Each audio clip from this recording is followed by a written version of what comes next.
Welcome to the ECDev Network on Clubhouse. My name is Dan Taylor, and I am a co-host with Bob Minhas and Lara Fritz.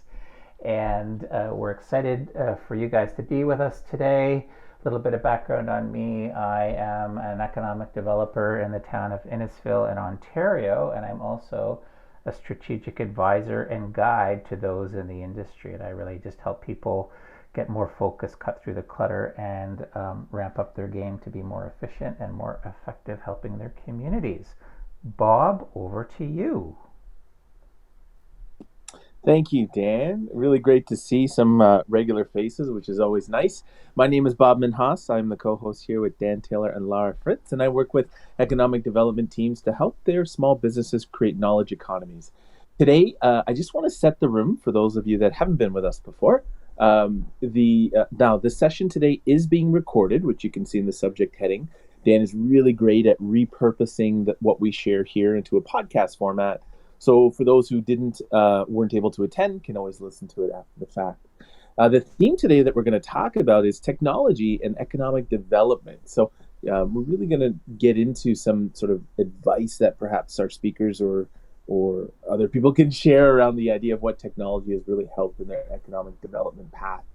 And so on the stage, we have myself, Lara, and Dan. So if you haven't already, make sure you take a look at Dan and Lara's bio and follow them here on Clubhouse because they may participate in other Clubhouse rooms and you want to be sure that you're in that room as well. If you have a question, if you want to share a thought, we'd love to hear from you. We really love to facilitate these conversations more about learning. So on the bottom, you'll see a hand icon with a notepad. If you press that, that's the raised hand option. That'll allow us, myself, Dan, or Lara, to bring you on stage. Now, keep in mind, as soon as we do bring you on stage, the mic is live. Your mic does go live, so you want to make sure you hit mute as soon as you are invited to be on the stage as well. Now, if you're hearing this topic and you think, wow, I have some coworkers or colleagues that could really benefit from what's being shared here, we would love for you to hit the plus sign below. That allows you to ping or invite other members that you think could benefit. And if you have someone you know that would benefit but doesn't have a Clubhouse account, please have them DM myself or Dan directly, and we'll be sure to get them a copy of the recording, but also an invite for future sessions as well. Now, if you do join us on the stage, just to give you some tips to make your experience a little more pleasurable, once you do jump on the stage, if you are sharing a thought, please feel free to say your name and I'm done speaking once you're done. So, for example, Bob and I'm done speaking. That allows the other speakers to know when they can sort of chime in, but it also helps as an accessibility tool for people who are listening to us on Clubhouse on different accessible methods. Once you jump on the stage, if you hear something you really, really love, if you hit your mic icon on and off super quick, that indicates applause. And if you hit your mic icon a little bit slower, that indicates that you have something that you want to share when you're already on stage. Now, if you haven't yet, this is the ECDev Network Economic Development Room. So make sure you hit the ECDev, there's a bell right beside the ECDev Network, and that'll ensure that you get notified when we start to run other events as well. Although we do this weekly, there are times like Economic Development Week that we ran. I think I basically covered everything. So before I throw it to Dan, Lara, I'd love for you to introduce yourself really quick. Well, thanks so much, Bob. I'm Lara Fritz. I am an economic developer for over 25 years, and I work with communities to create more prosperous and equitable futures.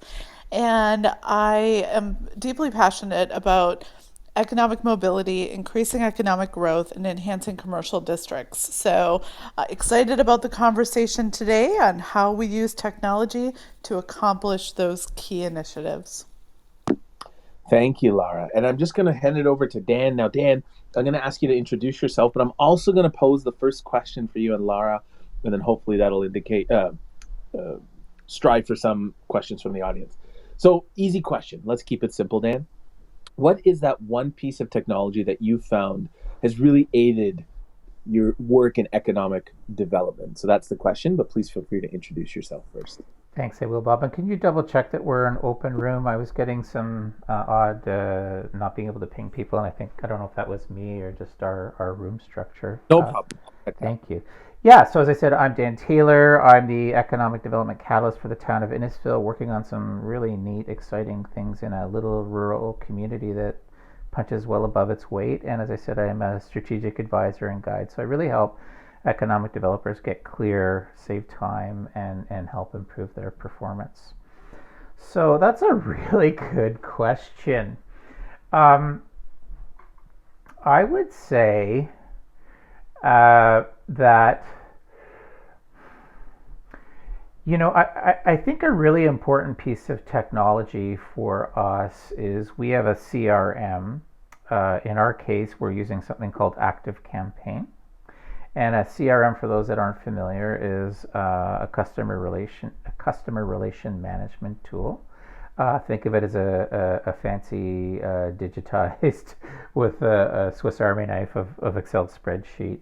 And so we uh, we do a variety of organic and paid social media using primarily Facebook and Instagram, and we're still experimenting a little bit with LinkedIn. And we send people to our website, and I'm actually gonna catch myself. So I'm going to go to CRM a little bit later. I think I'm getting too complicated. I think the best piece of technology that we use and the most simplest is a website. So it's so ubiquitous now, I don't even think of it as technology. So any community needs to tell its story and it needs to educate its target market. And a website is the best place to do that because while I don't think you should have infinite information there, it's got the capacity to hold infinite information. But you can express who you are. You can have tabs to get into more detail, and then you can use that website with search engine optimization for people searching you. You can use it to capture email to build a database, which I'll get into later, and other things like that. So I think I've caught myself getting too complicated. Website is probably the best piece of technology in terms of like 101. I'm Dan, and I'm done speaking. Thank you, Dan. Yeah, I imagine for some economic development uh, teams, it's and I only speak from experience. It is sometimes quite a fight to get a microsite when you work under municipality. So, but Dan, you are 100% right. And every team I've worked with that's had an economic development or even tourism microsite, we've always found success with that. So I love you sharing that. Laura, for you, has there been one particular piece of technology that's really helped facilitate your success in economic development? So, similar to Dan, websites, critical, customer relationship management tools, love them. But, one that I don't think we use as effectively as we could is LinkedIn. I had mentioned LinkedIn early, that we do have the ECDev Network LinkedIn page now where we post all of our upcoming sessions. But it's also such an amazing tool to connect to professionals across the country. And not only within economic development, but also in companies and in sectors that we want to connect to. For a relatively low fee, I think it's like $79.95 or something like that, you can get the LinkedIn Sales Navigator, which also helps to connect to potential clients for your economic development organization. And so, probably one of the most cost efficient lead generation tools out there. I'm Laura Fritz, and I'm done speaking. Thank you, Laura. Thank you. Chris, welcome to the stage. Would you like to contribute to the conversation? Yes, thank you. I'm Chris Pangra. I'm the Economic Development Director for a municipality in the state of Utah. And I don't want to steal Bob's thunder, but I will speak briefly about one aspect of CRM software because I feel like this is such a critical component of economic development, especially in larger organizations where you have many existing businesses. Um, Such as the community that I live in. And we've recently implemented CRM software, and we're actually only about a couple weeks into it. But one of the things that I realized after coming into this organization less than a year ago is that we had some very large businesses making critical contributions to the community and the jobs that they offer the local workforce, and really the economic backbone of the city. And we did not have the information that we needed to tell the story of what that relationship has been in the past and is in the present with those businesses. And it's not that we weren't communicating with the businesses, it's that we had no official record. And so I became very concerned about continuity of communications and things slipping through the cracks. And though we're really on the front end of this, it's already proven to be really a very critical tool for us to make sure that we're effectively caring for the businesses that reside within the community. I'm Chris, and I'm done speaking. Hey, Chris, what tool did you end up using? Because you're in a relatively small municipality. So, would you tell the size of your community and then what tool you ultimately selected to be your CRM? Yeah, the population of the city is about 130,000 people. The number of businesses unofficially is around 2,800 businesses that we have in the city. Some of those being publicly traded companies with very large operations, and we ended up using Salesforce, which is admittedly not the least expensive option. However, we feel like that gives us a very well-rounded platform with quite a few different tools that we'll be able to step into as we get more and more familiar with the platform. And hopefully, you were able to piggyback onto the state contract to get their pricing. And also, the nice thing about Utah is that their state organization also uses Salesforce, and so there's a way to connect the information. So you may want to talk to Teresa about that. I'm Laura Fritz, and I'm done speaking. Thank you, Laura, and thank you, Chris, for that amazing insight. I think, to Dan's earlier point, to your point, and Laura's point, I think CRMs are critical because not all product development or readiness is done in a matter of days, and it could take time. And especially when you're dealing with multiple team members. I know I've worked with Salesforce. I've even been in a smaller ECDev team where we used Excel. But I think the idea of having something that's a little more automated like Salesforce has definitely been helpful. Laura, welcome to the stage, my dear friend Laura. Did you want to contribute to the conversation? Thanks, Bob, and thank you for having me. There's lots of good suggestions that have already been raised, but one that I haven't heard yet is succession matching. So that is a technology based out of an entrepreneur who used to be in economic development field, who created an application whereby we can connect business sellers with business buyers, and it's kept confidential. So we've had a lot of success in the Aurelia area in terms of connecting some of those businesses who were at risk of closing with investors who were interested in opening businesses. And that's Laura Thompson, and I'm done speaking. Thank you, Laura. Yes, that's some really good insight there as well. Allison, who is the founder of Succession Matching, actually, if I understand correctly, she actually started in economic development in a rural community. So she really appreciates the idea of understanding that lineage, which is great. I wanted to throw it out to the audience if anyone had some technology that they were thinking they'd love to share with us that's been instrumental in their economic development journey before I move on to the next question. Okay. Well, we'll just move on to the next question then. So this next question, I'm going to start with Lara, if that's okay. So when it comes to technology and economic development, actually, Dave's going to join us. So perhaps Dave wanted to contribute something before I go into that next. Hey, Dave, welcome to the stage. Thank you. Can you hear me okay? Yes, very much. Did you want to contribute something before I go into the next question? Yeah, just quickly. I think I don't want to actually recommend a technology, but one of the things that I think I can share, full disclosure, that I'm CEO of a technology provider in the economic development space. So I don't want to go into our solution, but one of the observations I've made is I guess knowing which technology to apply and when, because there's a lot of different options out there for economic developers to choose from. And what I was hoping to do is just take a quick second to just share some thoughts on perhaps some of the questions that economic developers can sort of ask themselves to navigate through what technology might be the best fit for them, given that the limited resources that most economic development organisations have. And I'll just quickly go through and share some thoughts, really observations. And the first one is, a lot of economic developers sort of rightly see what others are doing and perhaps think, well, if they're doing it, it seems to be working for them. Maybe we should get that technology.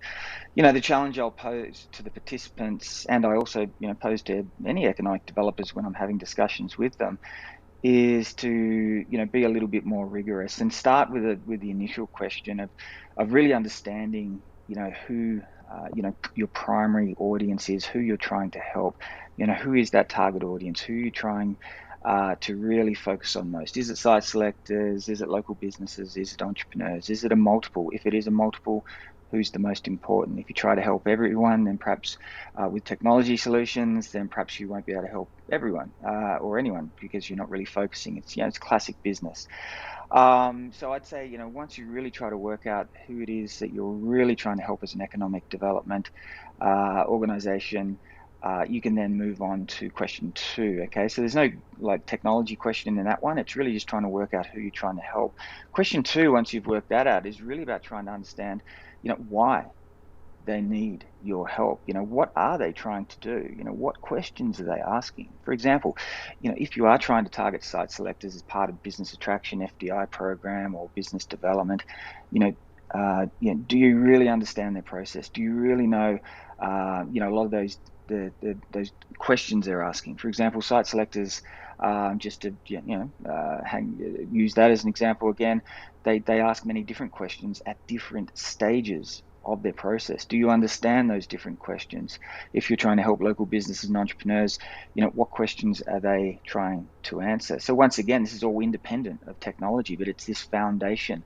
And then once you've got that worked out, then we can start working out, okay, what is it that EDOs can provide the most help? At what stage? What questions can they plug most in? And and where can technology help you provide this solution and answer these questions for your target audience more effectively and efficiency? For example, if we once again just focus on site selectors, there's 3 distinct stages that these folks go through. If you really want to break it down, like there's the initial attract their attention in the first place, and there's a range of technology that can help you do this. We've already heard on the call experimenting with LinkedIn. So yes, there is digital marketing, Google, LinkedIn, but there's also technologies like we heard from one of the participants in the clubhouse, I think it was last week, that can proactively help you prospect companies. I think it's Gazelle, and they've got an incredible tool that help you actually go out and find a company and then reach out to them. So that's all about just trying to get their attention to actually say, hey, we are actually here. So there's a range of technologies to help you do that. Now, once you've got their attention, which is this next second stage, and hopefully they're on your website. So we mentioned websites before. Your number one marketing tool is your website. There's a range of technologies that can also be added to your website to help you tell a compelling story as to why your location is the right location for that site selector to choose. There's technology to help you engage a site selector, spark their curiosity, keep them on your website until they're ready to connect with you. And then the third stage, if you've finally made their shortlist and they've decided that they do want to dig deeper, then there's even more technologies that can help you provide more detailed information on your website, or internal technologies that you can do really deep, meaningful demographic and workforce analysis and provide, really deep and meaningful answers to questions that site selectors might have. So, and I will just give you a little bit of insight for those in the call. There's actually a little secret out there. Many site selectors already have a lot of these technology platforms themselves as far as this really detailed analysis. And quite often when they contact economic developers, it's actually the stuff that they can't get themselves that they want your help with, like local utilities, local infrastructure capacity, planning information. All right, so don't always think as though you've got to always answer every question that you think a site selector may have. Anyway, so the point I'm trying to make here is, your budgets are limited. This is why understanding who your target audience is essential. And this same sort of process goes that if you're more focused on business retention, expansion, entrepreneurial development, same thing. You need to understand their processes, their questions, and where technology can plug in. So so that's pretty much what I wanted to offer. So I'm Dave, and that's me. Holy cow, Dave, that was some amazing insight, some really great topology about how, we really need to assess technology on our economic development team. Thank you, man. Thank you. That was some really great info. Lara, before I throw it to Jimmy to welcome her on stage, did you want to add to that conversation really quick? What Dave shared? No, I think Dave nailed it. Versus just going out and acquiring a bunch of software because other people are doing it. Really assess what you need, and who your audience is, and then make sure that you're procuring technology in a way that's meaningful. So great job, Dave. Thanks for making that so succinct. And of course, we always love to hear from Jimmy. So Bob, back to you. Thank you. Jimmy, welcome to the stage. Did you want to contribute to the conversation? Sure, I will jump in here. I missed a little bit at the beginning, so I'm definitely will have to go back and listen because I'm actually on the hunt for a good CRM right now that's affordable.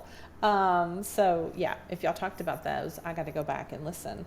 Also, I just wanted to add a couple of things that I've used just that are very simple, and there is a free version. And once again, if y'all mention these, I apologize. But Trello and Asana, those are really great for just keeping track of projects and things that are going on, because a lot of times I may start a project and it may get shelved for some reason beyond my control. So it's nice to have like a board in Trello where I can kind of keep track of it over there, and it can just sit there and it doesn't matter. And then I can go back and pick it up later. So I like that just for internal use for my purposes of keeping track of different things. And then also, the app that's called I Done This. It used to be free, but now it's $12 a month. Literally, it emails you at the end of every day, and you can go in there and type what you did. And then you can go back and look, because I always compile a monthly report for my board.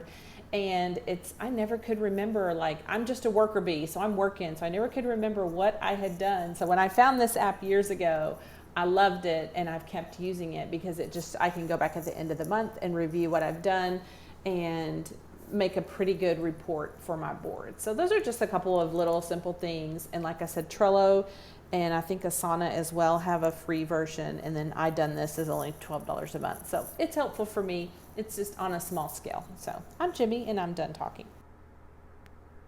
Thank you, Jimmy. Dan, did you want to contribute to add to that?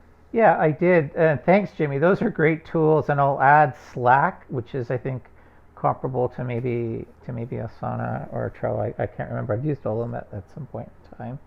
And the other thing I want to build on, I can't remember if it was Chris or Dave, I don't know that really matters, is I'm going to call it this idea of using and it even touches on what Jimmy was talking about. I'm going to call it this idea of continuity and institutional memory. Long gone are the days where, people stay at places forever and there's this institutional memory.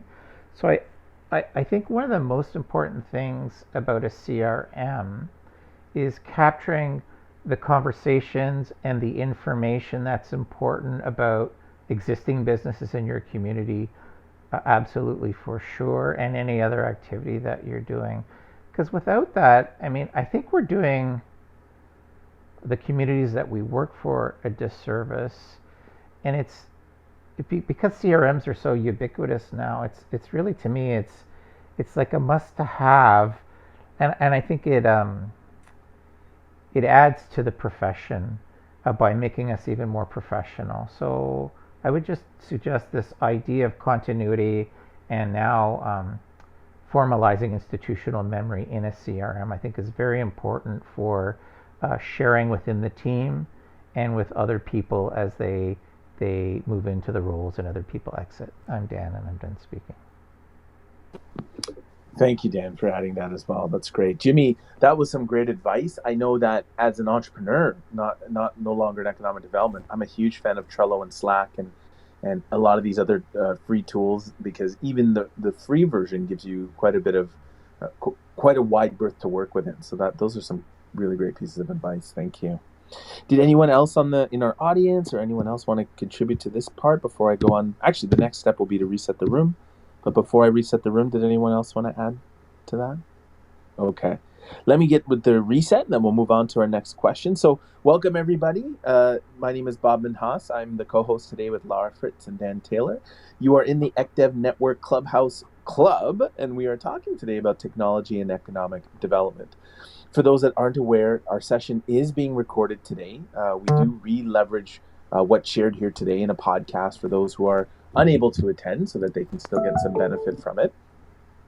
If you haven't yet, the folks on our stage are generally really great knowledge leaders in the economic development world, whether they're sharing or asking questions. So be sure to check out everyone's profile on stage and to follow them, because if they're in other Clubhouse rooms, I'm sure you'll want to be a part of that conversation to learn from them as well. If you have a question, or if you want to join us here on stage to share a thought, you can use the hand icon over the notepad button on the very bottom of the screen. Once you press that, that'll indicate to myself, Lara, or Dan that we can add you here onto the stage. Now, keep in mind, when you do come on stage, your mic does go live or hot right away. So as soon as you jump on, you want to be sure to hit mute right away so you're not disturbing or distracting another speaker. If you do join us on stage, or for our friends who are on stage, if you're not too familiar with Clubhouse, just some tips to really get more out of the experience is whenever you're sharing some knowledge or asking a question, feel free to end it by saying your name and I'm done speaking. So for example, saying, hi, that's all for me, and my name is Bob and I'm done speaking. That allows the other speakers to know when to jump in, but also it's a great accessibility feature for those who are using Clubhouse in a different manner, or accessing Clubhouse in a different way. If you hear something on stage that you really enjoy, feel free to show your appreciation by clicking your mic button on and off super fast, just like Lara's doing right now. That indicates applause. And when you do it super slow or intermittently, as Lara's doing now, that indicates that you want to share some knowledge or have a question. And that'll allow, again, myself, Dan, or Lara to make sure you get some stage time, if you will. If you haven't yet, make sure to click on the ECDev Network Club and click the bell so that you get notified when we're running future events. We generally do these things weekly, but sometimes we like to have special events, and we want to make sure that you guys don't miss out on that opportunity as well. I think I've covered everything there. So with that, I want to move on to this next question. It's sort of something that some of you have talked about, but I know that this is a challenge that we've often run into. And Dan, I'm going to start with you, because my experience with Innisfil is there's a lot of amazing tech being used in that ECDev team. So when you're looking at a piece of technology using the framework that Dave provided earlier, some of that great advice, you know you're going to have to be dealing with stakeholders such as IT. So Dan, in your experience, what have been some really great ways of working with our municipal IT departments as opposed to just Yeah, that's a really good question. So I may not answer this question properly, but I'll share some updates. So I mean, my background is I'm an entrepreneur and a private sector guy that's come into the government, and one of the challenges with municipalities in general is often, like when I think of economic development, and let's talk about base stuff here in particular, like websites. There's sometimes, if it's sophisticated enough, there's a communications department, but they're about government communications primarily, not marketing communications. So I've mostly done workarounds, Bob, where what the cases that, and it's not always gone over well. I as I get grayer hair, I'm much better in my delivery and my management of the communications. But we do is we position the communications and the digital stuff that we do as marketing communications versus technical and etc. So the good news is that gives us flexibility, agility, and in our department, like we upwork everything. So I joke that our marketing guy has a department of 50 people. because we're able to source things globally and turn things around literally overnight. And you cannot do that in a municipal environment. Sometimes it takes days to weeks to months. So it creates a bit of a dilemma. And so, in fact, just last week, our communications guy called me and said, "Hey, listen, we're going with and I don't mean this in a derogatory way, like an off-the-shelf corporation that creates municipal websites. And would you consider joining back into the fold?" Often you get told what to do, so we feel fortunate that way. And so we're in discussions right now because there's some benefits, right? If I'm a citizen or a business and I don't know that there's two different kind of sites, the searchability is way better if there's just one site, et cetera, et cetera. And so our only concern was, as long as we can have the flexibility to maybe do our own work and to outsource and be nimble and flexible, that would be great. So I think what I'm saying in a long-about way is there's definitely benefits of integrating it. I find both our communications and our IT people are great, but I do find the responsiveness, and the other thing that I talk about is accountability, because when people are in parallel relationships with you and they have multiple demands on them, there's this lack of accountability, so deadlines don't necessarily get met. Anyway, that was a long way of saying that I prefer to be independent and have the flexibility versus be under the fold. Dan, and I'm done speaking. Thank you, Dan. No, I totally get that. I think sometimes, in my experience anyway, I've heard this phrase used, but I might be butchering it. But the idea that to the municipality, they try and be sort of a calm, quiet shore, and then there's economic development that's a bit of the typhoon, right? So it's sometimes everyone's clapping with that. Yeah, it's true, which I get. So Lara, let me throw that question to you, but maybe I'm going to adjust it a little bit. So when you're thinking about integrating technology, and again, Dave provided some really great insights on how to choose tech. What's been your experience in working with IT teams within a municipality? Better to integrate, better to keep on your own? Both. Quite frankly, it depends on the tool that you're using.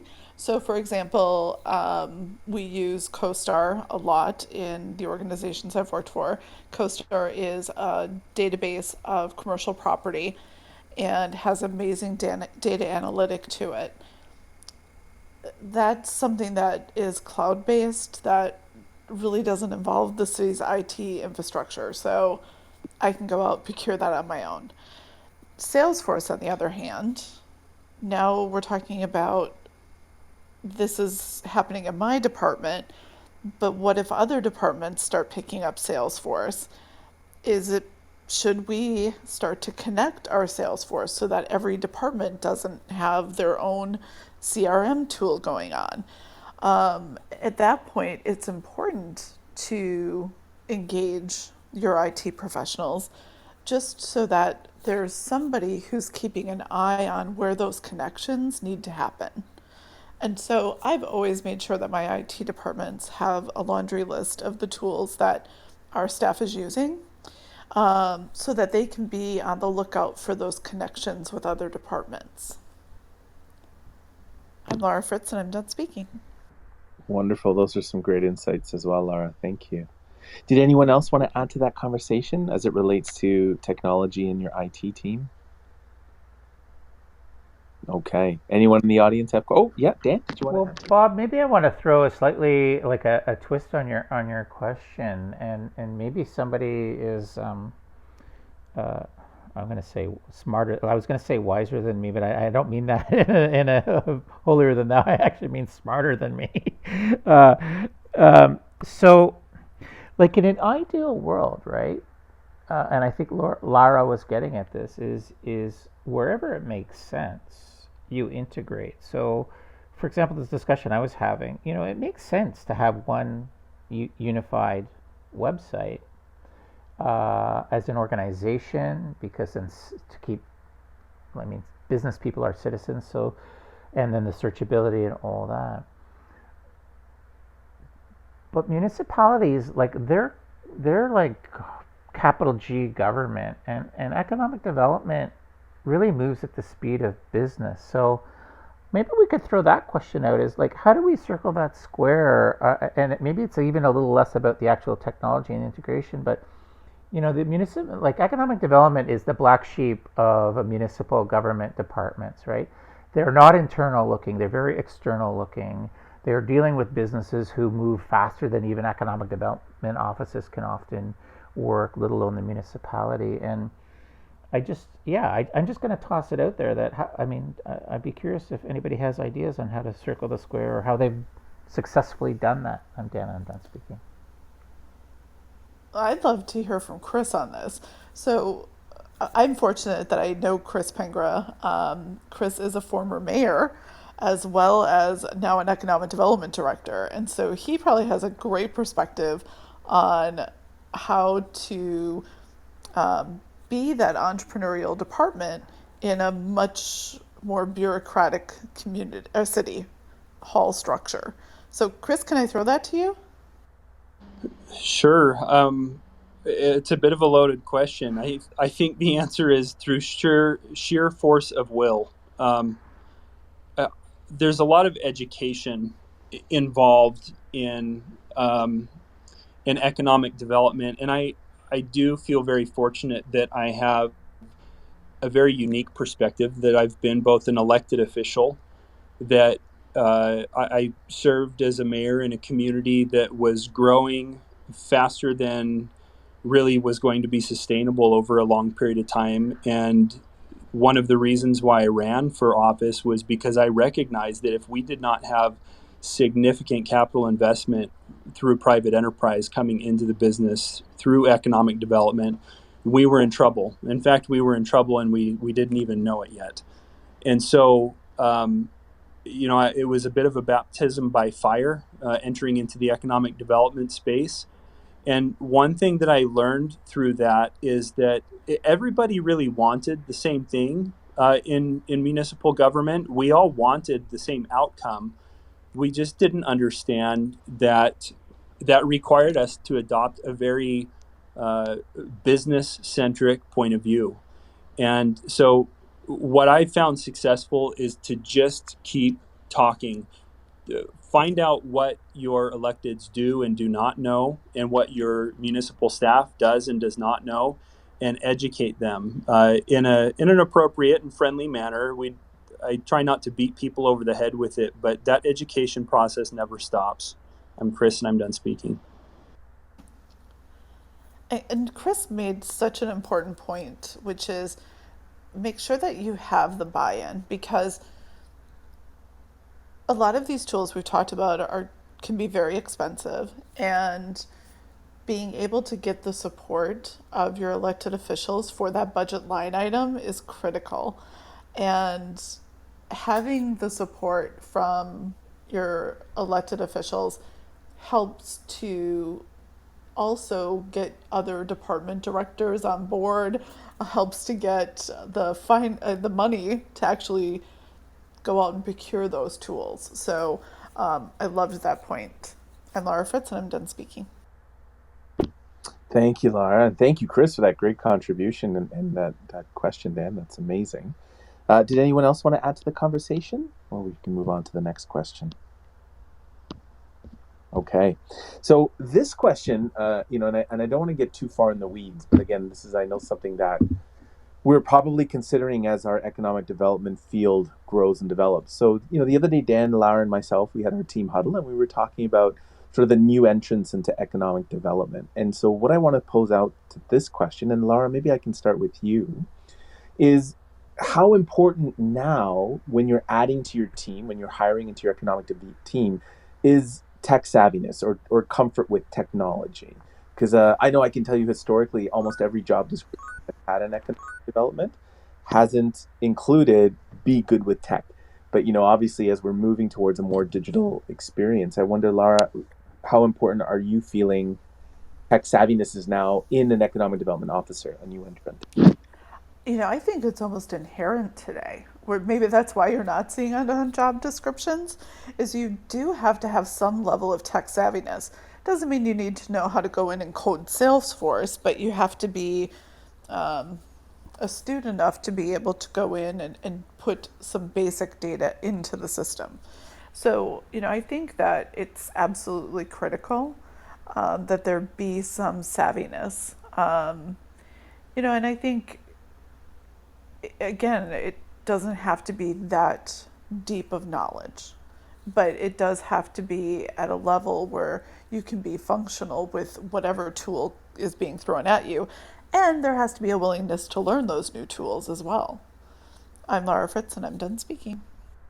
Great point about willingness, Lara. That's a really great point. Dan, did you want to add to the conversation? Yeah, thanks, Bob. Yeah, will add. So basically, on my team, we're like a generation apart, meaning I have got a small, not quite a handful of younger staff. And I would almost split the tech savviness into two parts. I mean, I think it's almost a given, especially in the 20 to early 30s millennial, that most of them grew up with technology, so it's not even really a barrier. And the other is, I'm going to call technology bringing ideas and creativity to the table, meaning they're tools that we need to use and consider. And I have found that our team, who are just either they're more in touch with the tools, they're bringing those things, those ideas, and those tools to the table to enhance our job. So it's part technology, and it's just also part like resourcefulness, I guess is the word I'm looking for. And both are, I think, necessary. I'm Dan, and I'm done speaking. That's a great distinction. Thank you, Dan. Jamie, welcome to the stage. Did you want to contribute to the conversation? Hi, sure. Yeah, this is a very relevant question for my group, and so I thought I would love to talk on that for just a moment. So I am working at the Office of Economic Development at UNLV, which is the University of Nevada, Las Vegas, for those who aren't familiar. And we have our facility is located in a place called Blackfire, which is in our research and technology park that UNLV is building out. And I don't know if it's unique to Las Vegas, but I don't think that it is. We are seeing the biggest development and the biggest transitions for our economy stemming from tech savvy businesses. And so it's incumbent upon our entire team to really be familiar with what's up and coming in the technology world. I mean, every kind of industry is being affected by technology, but there are a couple of things that we're finding are really important. Blockchain technology being one of them. Cryptocurrency and digital currencies, people are so interested in that, and we're seeing so many opportunities for businesses, particularly in Las Vegas, as we weren't able to have people come and visit us for such a long time. The brands out here were really interested in how do we access those clients virtually? How can they spend money with us, and how can we still increase business without them actually being able to see us here in Las Vegas? So virtual reality, and again, the digital currency, and that became really important. And we have so many businesses making a transition from brick and mortar histories to becoming digital companies, and that push and all of the urgency we're seeing here to develop tech forward businesses really means that our team has got to be savvy and needs to understand the technology and how to connect people to other collaborators and the resources in the community to help them move forward. So I don't come from a tech background. It's been a quick learn for me to get up to speed, and I sure love Clubhouse for all of the expertise I'm finding on here and all the people who are catching me up with everything I haven't known. And thank goodness, I think to Dan's point a minute ago as well, we do have a lot of younger staff coming on, and they are way more comfortable and familiar with these spaces than I am. And so thankfully they're teaching me, but it's been, I think, the biggest focus for our economic development office. And I'm done speaking. Thank you for that insight, Jamie. That was wonderful. Dan, did you want to add that as well? Yeah, just one, hopefully just a little bit. So I want to build a little bit what on Jamie and Bob said. So, Bob, you're talking about, do we need our new hires to, have technology? I'm going to connect to Jamie and then circle back. And Jamie said that she's witnessing, the largest amount of growth as our tech-based businesses. Kind of what I say now is, I actually don't believe technology is a sector. I think technology is somewhat ubiquitous, which is maybe why we're not, I think Lara said, maybe we're not seeing it in the job descriptions anymore. It's almost a given. Just like businesses, if they are not driven by technology, even if they're not technology companies, they're really in trouble. One of my favorite stats, and this may not be 100% correct, but there is so much software and hardware now in a Mercedes-Benz that 60% of the cost of a Mercedes-Benz is all related to software and technology hardware. So is Mercedes-Benz an automotive company? Is it a technology or a software company? I don't know that it really matters. So all that to say is, technology is the new oxygen to driving economic development, business growth, and then the talent that's required to participate in that. I'm Dan, and I'm done speaking. That's a great point too, Dan. Thank you. And I want to team on to what Jamie said as well. Understanding the technology that's being developed in your backyard is so important. There was a smaller company, this goes back 5-6 years, called Qualtrics, that was founded in Utah. And they had developed this survey tool. And we were really fortunate to be one of the first cities to work with them to do our our business retention surveys. And what an amazing tool. The company was now bought out by SAS and is one of the unicorn companies of Utah. But what a great way to get to know a business in your community, utilize their technology, and have a really cool story to tell in Clubhouse. I'm Lara Fritz, and I'm done speaking. Thank you, Lara. Thank you very much for adding that as well. It is 12:51, so I think we have time to start one more question. And now this question I'd love to throw to the floor, but of course I'm going to start with Lara first. And that question really is around the idea of affordable tech. And we've sort of touched on this idea around smaller communities sometimes needing to be budget conscious. So Lara, in your experience, do you have methods, ways, suggestions? What are great best practices to get tools at a lower cost? I think there's absolutely two great ways that you can often get technology at lower costs. One, you heard me teasing Chris Pangra earlier today about piggybacking other contracts.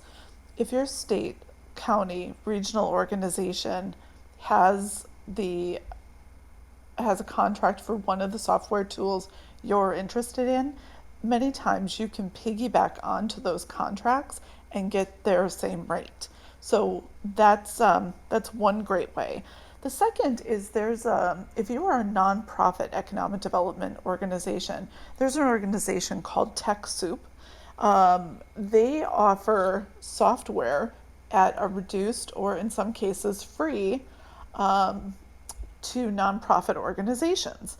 And they are available also in Canada for my Canadian friends on the call.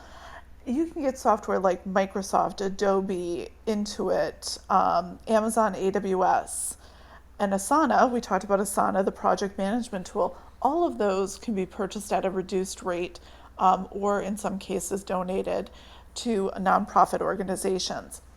Also check with your city. If you work for a local municipality, many cities have set up nonprofit foundations. You can run the donation through that nonprofit. So definitely take a look at TechSoup. It's a great resource and another way to get some of your software at a reduced cost. I'm Lara Fritz, and I'm done speaking. Thank you, Lara. That's wonderful. But before I throw the question over to Dan, I see that Sue and Siona has joined us on stage. I wanted to offer you an opportunity if you wanted to contribute to the conversation. Maybe I'll start with Sue. Sue, I know you know all about tech and business. I wanted to see if you wanted to contribute any thoughts to our chat. Well, I've been really enjoying your chat, actually. I love technology, and I'm one of the pioneers on the internet. I've been making digital profitable since '95. I'm hearing about the resources. It's great to hear about TechSoup. That's a great ad. And from an economic development standpoint, I feel like it's, driving broadband and the technology to keep up with the technologies is a huge um, initiative right now more than ever. And I think really that's where the growth in the various communities is going to come from. So I think it's something that we should foster in our communities, is that tech savvy part. And I think in all the communities, there's various leaders.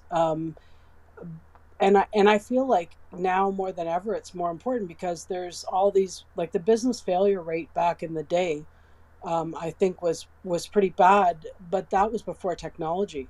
And I feel like trying to start a business, run a business, and keep up on the technology is a huge challenge. So from an economic development standpoint, I feel like that's one of the main.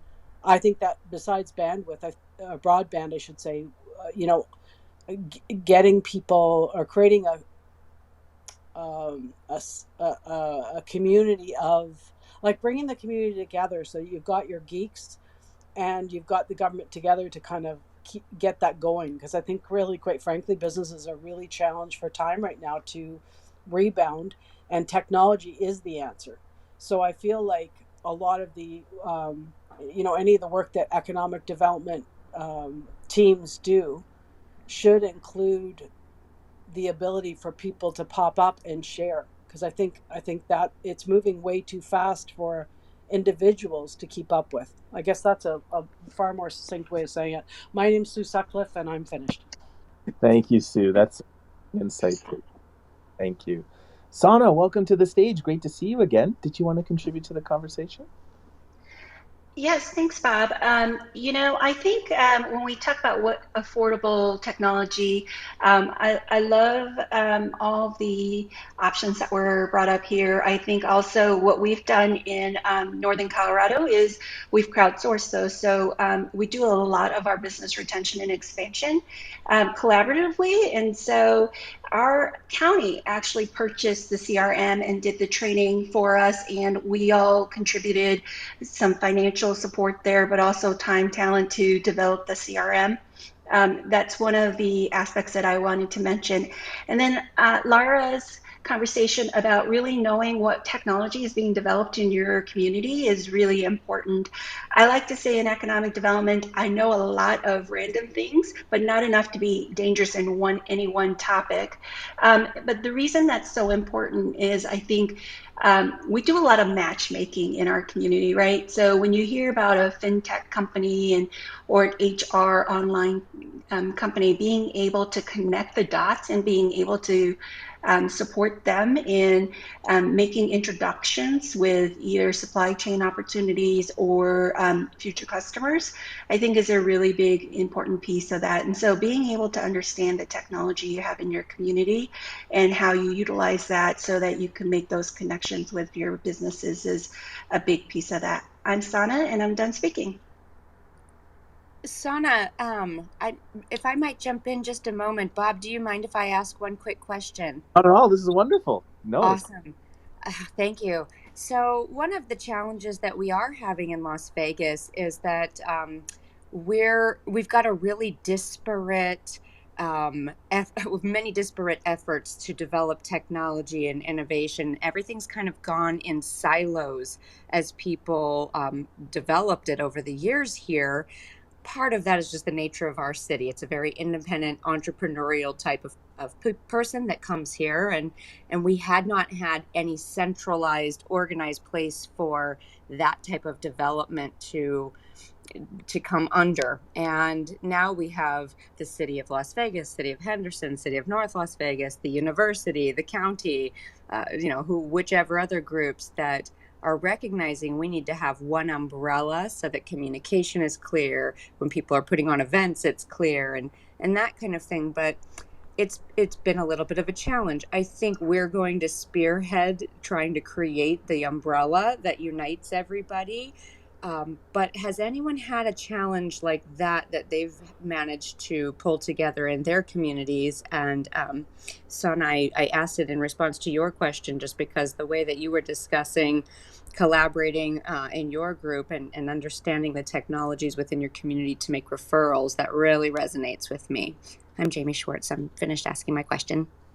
Jamie, that's a great question. That was literally my next question, was around this idea of technology and ecosystems. So that first, I'd love to throw it to Sana, because again, it was based on Sana's question, and now maybe then then to Dan afterwards. Sana, did you want to add to the question? Yes, I'm happy to. So, Jamie, we also have that. I think there is a lot of concern about the talent steal, if that makes sense. We do have quite a few technology companies in our community, and we were seeing that there was a lot of silos because they didn't want people jumping to the other organization. But what they found is that banding together works better. And an example is what we would do is we would bring in what we called our kitchen cabinet breakfast, and we would just bring in all different types of technology companies and just say, what is those big, hairy, audacious goals that you have, and what are some of the challenges? And that really has opened up some doors and conversations of, hey, here's the technology I bring to the table. And it also allows us, so we always invite our chamber, our workforce, and then obviously ourselves and maybe, a couple of local elected leaders. And it allows us to hear about what the technology and the developments that they're developing, but also the challenges. And again, this is because we really feel like our value is being able to connect folks. And they start off with just little topics, and then they start to see they all are having the same challenges. And so they end up exchanging cards and collaborating together as well. And we always do a follow-up email afterwards, just, thanking them and connecting folks. But we found that collaboration of bringing them in small groups, so 10 or less, and we always try to make sure there's more industry folks and government folks at the table, and just hearing what are those opportunities and challenges. And it's been an amazing thing to see the opportunities and collaboration that has happened from that. I'm Sana, and I'm done speaking. Thank you, Sana. That was amazing. That was super helpful. Dan, can I throw that question to you as well? Because I know that you, Innisfil and the County of Simcoe, have a really great working relationship together. Yeah, we do, and I'm gonna piggyback to bringing a same problem, different industry, and it's quite similar to what Sana was talking about. I used to be heavily involved in the creative economy, so literally people who are paid to think, so not technology specific. And two different communities. I hosted an event called Creative Minds and Creative Cocktail. But the idea is that we got people to share who they were, what they did, and why they liked the community. So I think the idea is if you can bring people together under an umbrella of learning, possibly collaboration, sharing, and making that, in this case, we made it, festive, meaning there was hors d'oeuvres, tapas, whatever, a cash bar, and to get people to both, meet people and loosen up, because we had not speakers, but we had featured people share their little case studies, that people got to know each other better, and then the informal part. So I think this idea of an umbrella connecting like-minded people together is probably one of the best ways to do it, and just give reason, post-COVID, as we're getting through this, give a reason for people like-mindedness to come together. In our case, people got a lot of benefit. People were hired, partnerships were made, collaborations were made, and the economy was grown accordingly. I'm Dan, and I'm done speaking. Thank you, Dan. Lara, did you want to add to the conversation as well as we wrap up? No, I think that it's been covered pretty well, but thank you. Of course, thank you. Well, it is 1:03, and we do want to be respectful of time. So before we lose all you guys again, just wanted to remind you that we do have our Friday session this Friday, 3 p.m. Eastern. Now, Lara, the topic on that was... Let's talk recovery. And Sana Kendall, who just popped off the call, she must have had a 1 o'clock. She will be leading a conversation about recovery. as you may know, Sana is the economic recovery manager for Fort Collins, Colorado. And so be sure to join us. We'd love to hear what you're doing to support recovery efforts in your community. Friday at 3. I'm Laura Fritz. I'm done speaking. Thank you, Lara. And for those that might not be able to make it Friday, we do run these sessions every Wednesday at 12:05, Eastern. So we'd love to see you folks here on Friday or even by next week.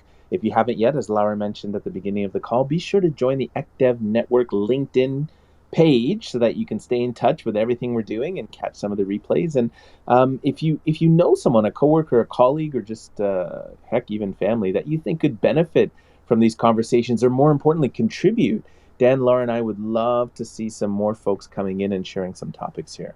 So with that, I want to thank all of you on the stage and those in the audience for participating, and we will see you all Friday at 3 p.m. Eastern.